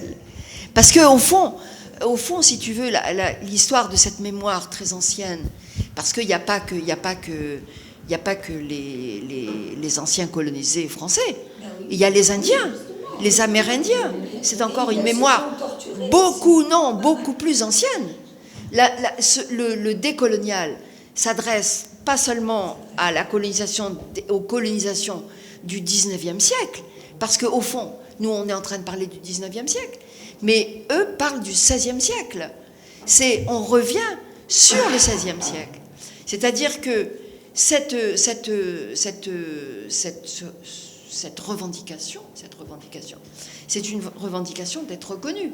Maintenant, le problème, c'est qu'il y a une identification peut-être un peu rapide entre l'universel, c'est-à-dire cette pensée, c'est une pensée au fond, c'est même pas un théorème, parce qu'on ne peut pas l'arrêter, l'universel. L'universel, c'est quelque chose qui se construit tous les jours, c'est quelque chose qui avance, c'est pas quelque chose on peut pas l'arrêter, qu'il y ait un débat maintenant de personnes, c'est-à-dire, et un débat de génération, qu'il y ait un ressentiment, et c'est surtout un problème en Europe, hein, parce que les pays européens ont manqué, au fond, au devoir de l'égalité vis-à-vis des populations migrantes. D'accord. Donc là, on est en train de payer ça. D'ailleurs, partant de l'expérience algérienne, parce qu'il y a une expérience algérienne qui a aussi été marquée par le décolonial, d'une certaine manière, puisque nous avons fait passer le décolonial avant le féminisme. Hein, au fond. En Algérie, dans les années 60. C'est exactement ce qu'on a fait. Et quand moi je discute avec les jeunes filles qui sont décoloniales, ce que je fais, c'est que je leur donne juste une expérience. Je leur dis, vous voyez, nous, ce qu'on a fait, on a mal fait, on a mal pensé, on a échoué. Vous voyez, par exemple, quand les féministes françaises sont venues me voir à Alger, et qu'elles m'ont dit, quand je leur ai dit pourquoi vous venez me voir, elles m'ont dit on vient vous voir parce que vous êtes féministe. Je leur ai dit je ne suis pas féministe. On était en 1976. Je ne suis pas féministe. Le féminisme, c'est du gauchisme.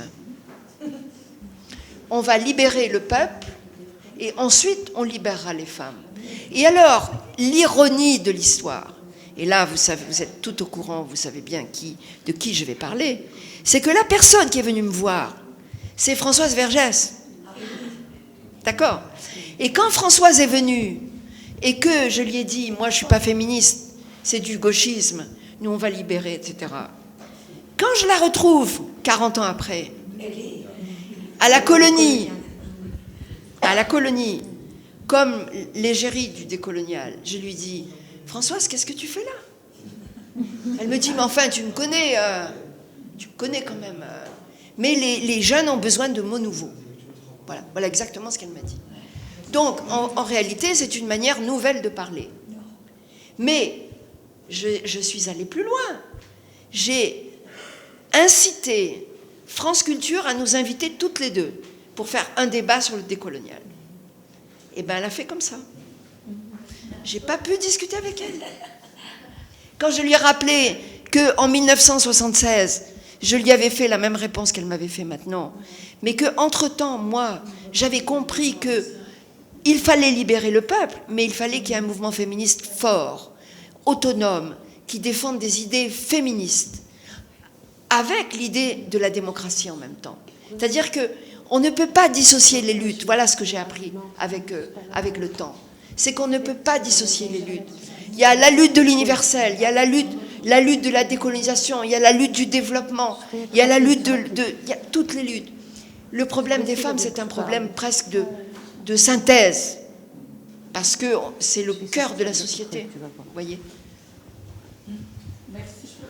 Nadia, il y a une question, oui. Pardon. Il y a une autre ici, il y a une question là. Oui, on a 3 ici.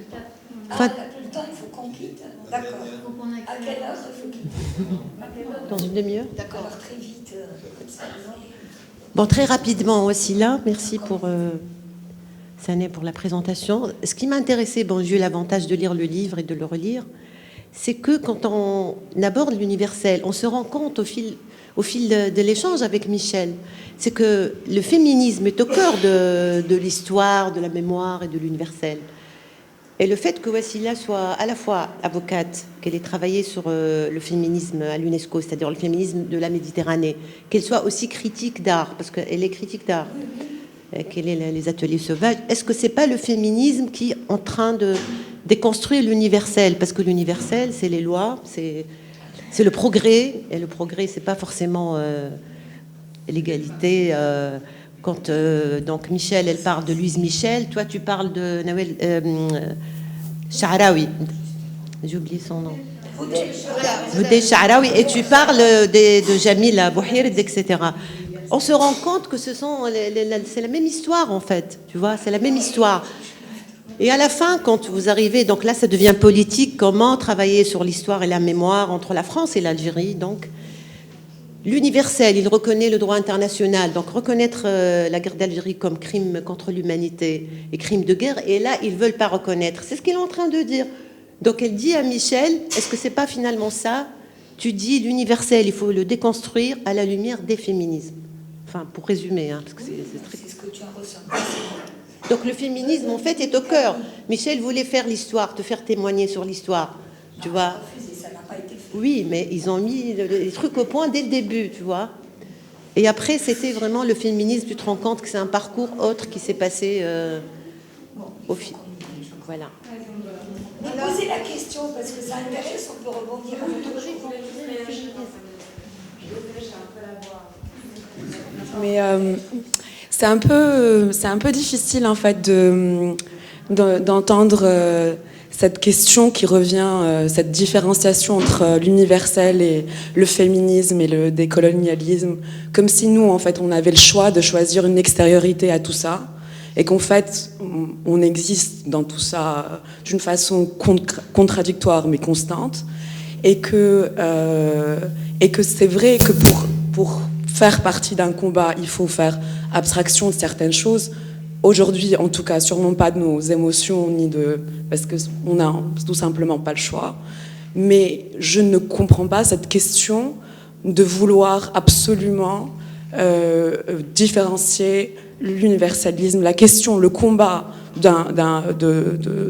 parce que finalement c'est un seul combat. On a compris que antiracisme, antifascisme, féminisme, anticapitalisme est un seul combat et que il n'y a pas d'extériorité à ce combat si on s'oppose au sein de ce problème-là. Et donc la question pour moi ne se pose plus. Donc cette universalité, ça devient une construction qui est une monopolisation de certaines idées comme ça abstraites, si on veut, de certaines personnes qui ont la possibilité de croire en quelque chose contre laquelle ils n'ont pas à se battre. Mais en fait, l'universalisme ou l'universalité ou le combat, en tout cas, il ne peut être que universel vu que on n'a juste pas le choix. Et en tout cas, pour nous, notre réalité à nous aujourd'hui, elle est d'ailleurs, elle est plurielle. C'est une réalité économique. C'est un combat économique. C'est-à-dire qu'on a du mal à trouver du boulot, on a du mal à voyager, on a un problème d'immobilité, on a un problème de voix. Moi, je suis très, très, très touchée et très émue par le fait de reprendre et reparler de certains combats. Mais aussi, je pense que c'est très important aussi de se dire que, en fait, ce n'est plus une question de choisir une position extérieure à toutes ces choses, mais en fait de comprendre qu'on est en fait qu'on est dans l'impossibilité de différencier, et même aussi dans l'impossibilité d'être en dehors d'un système qu'on combat nous-mêmes. Donc que même ce qu'on est en train d'essayer de comprendre, il est ce qu'on reproduit, et il dévore ce qu'on fait le moment où on le sort, en fait. Donc c'est aussi donc je comprends la question, mais je pense qu'elle est pas, je pense qu'on est plus dans ça, à mon avis. Malheureusement, ou peut-être heureusement, mais on n'a plus cette distance, à mon avis, et plus ce choix, en tout cas, d'en parler de façon inside and outside. Voilà. Merci en tout cas. Oui, mais je voudrais vous répondre, mais très vite. C'est-à-dire que, vous savez, parler, on n'a que les mots, hein. On n'a que les mots. On a les mots et on a les pensées. Et la question des femmes, c'est une question qui résiste dans tous les pays, avec contre toutes les lois, contre toutes les situations économiques et dans toutes les classes sociales.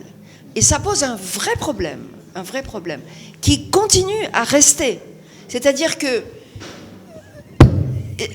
là, on n'a pas le choix, si vous voulez. Mais évidemment, trouver un travail, c'est important pour la quotidienneté, quand je me lève le matin, je ne vais pas penser à l'universel toute la journée.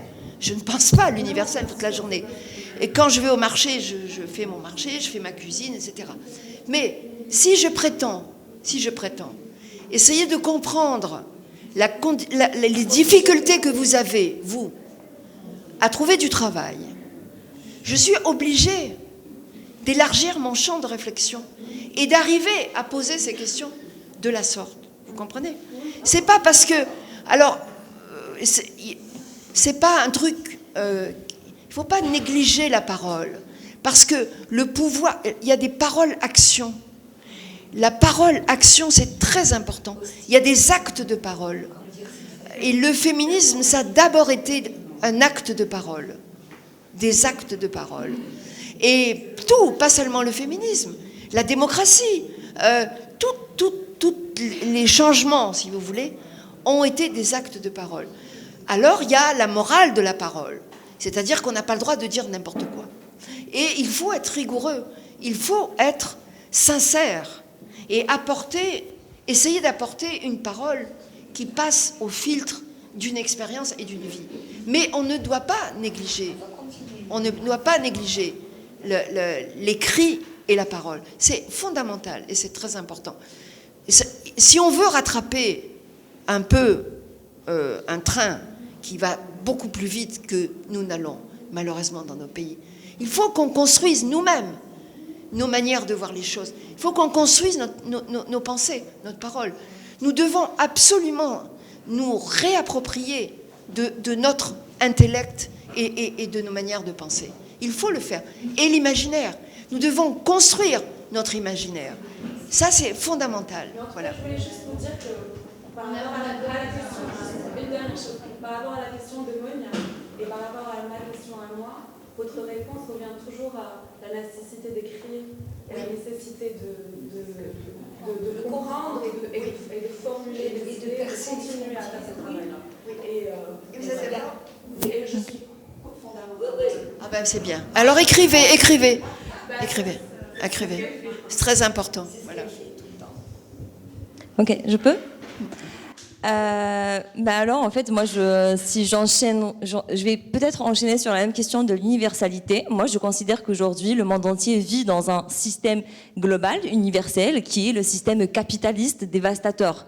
Et puisque ce système capitaliste est universel, je ne peux imaginer qu'une lutte commune universelle. Je ne peux pas m'inscrire dans une lutte, soit algérienne, africaine ou autre, puisque finalement, tout le monde entier est en train de payer lourd les conséquences de ce système capitaliste. Et du coup, on ne peut pas, à mon avis, lutter séparément. Mais ça, c'était juste pour enchaîner. J'ai d'autres questions, par contre, qui concernent plus le féminisme algérien. Donc, vous avez dit tout à l'heure que, en effet, le mouvement féministe algérien était plus puissant, plus ancré pendant le temps de la clandestinité. Chose que, oui, est beaucoup rapportée par les figures du féminisme algérien qu'on a eu l'occasion de rencontrer, en tout cas grâce au Hirak notamment. Mais est-ce que vous n'observez pas également le même essoufflement, le même recul de tout le mouvement politique en Algérie, du mouvement syndical, du mouvement ouvrier, parce que le féminisme en soi est aussi un mouvement politique qui a reculé autant que les autres mouvements politiques. Et on a également constaté quand même un retour de ce mouvement féministe au niveau national pendant le Hirak, qui s'est par la suite malheureusement essoufflé, ou qui s'est un peu éparpillé. À votre avis, quelles sont les raisons de cet essoufflement aujourd'hui, surtout quand on y pense aujourd'hui, à part les ateliers sauvages? Moi, je ne trouve pas d'autre espace d'expression libre à Alger, en tout cas pour le féminisme aujourd'hui. Merci. Alors, écoutez, c'est peut-être une conférence prochaine sur le Hirak. Parce que là, le Hirak, je peux en parler des heures. Je vais vous dire, mais je vais dire une phrase. Le Hirak a échoué parce que le peuple algérien n'a cessé de dire qui il était, mais nous n'avons pas su dire ce que nous voulons être. Voilà. Une révolution, c'est ce qu'on veut être, c'est pas ce qu'on est.